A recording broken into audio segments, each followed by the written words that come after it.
With Tori and Eli, Lucy has gone into the wardrobe and has found a fawn there. And freeze. Very good. Back to your seats. Scene 3. And we're going to all do this as a movement exercise. So, into your lines, please.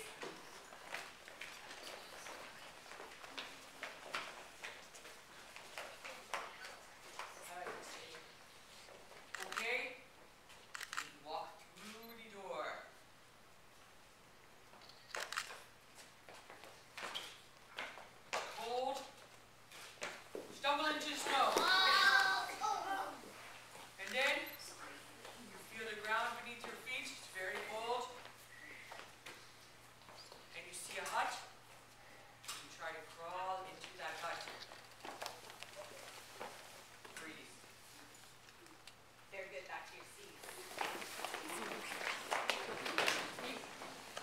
Scene 5 is another snapshot. It is when the beavers who have befriended the Pevensies dine with them at their little home in a scene which, whenever I read it, makes me hungry for fried fish.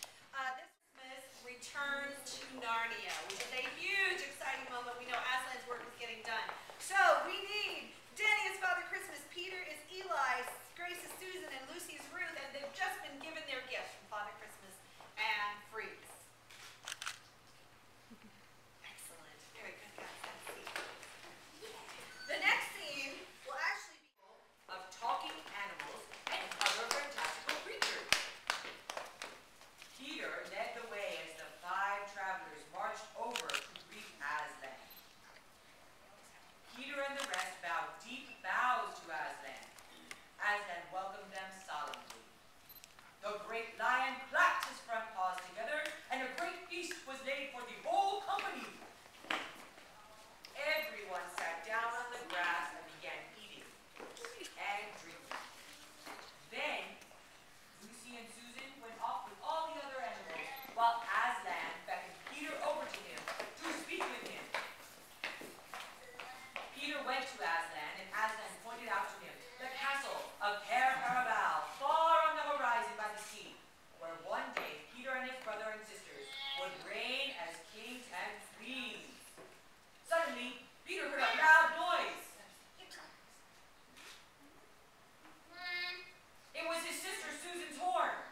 All of the animals rushed to Aslan as Lucy ran to Peter, frantically waving her arms and crying that Susan was in trouble. Peter jumped up and ran to where Lucy led him and found Susan stuck up in the branches of a tree with a giant wolf snarling and snapping at the bottom of the tree, trying to catch her. It was Fenris Holt, the captain of the White Witch's secret police. Aslan held up his paws and told everyone to stand back. Stand back. And let Peter win his spurs against the wolf. Susan frantically tried to climb higher in the tree, but couldn't manage to do it.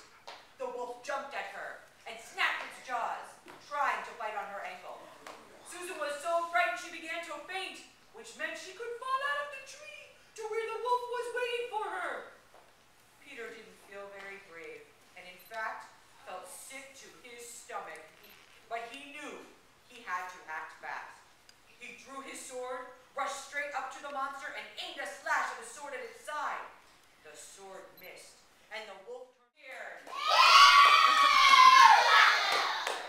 Susan got down from the tree carefully, and Peter and Lucy and Aslan took Peter's sword from him and struck Peter on each shoulder with the flat of the blade, anointing him Sir Peter Wolf's bane. And all the animals and creatures cheered wildly. very good. Back to your Scene. seats. Good job.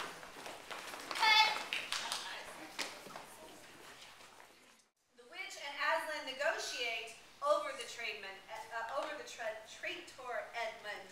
Aslan will be Eli.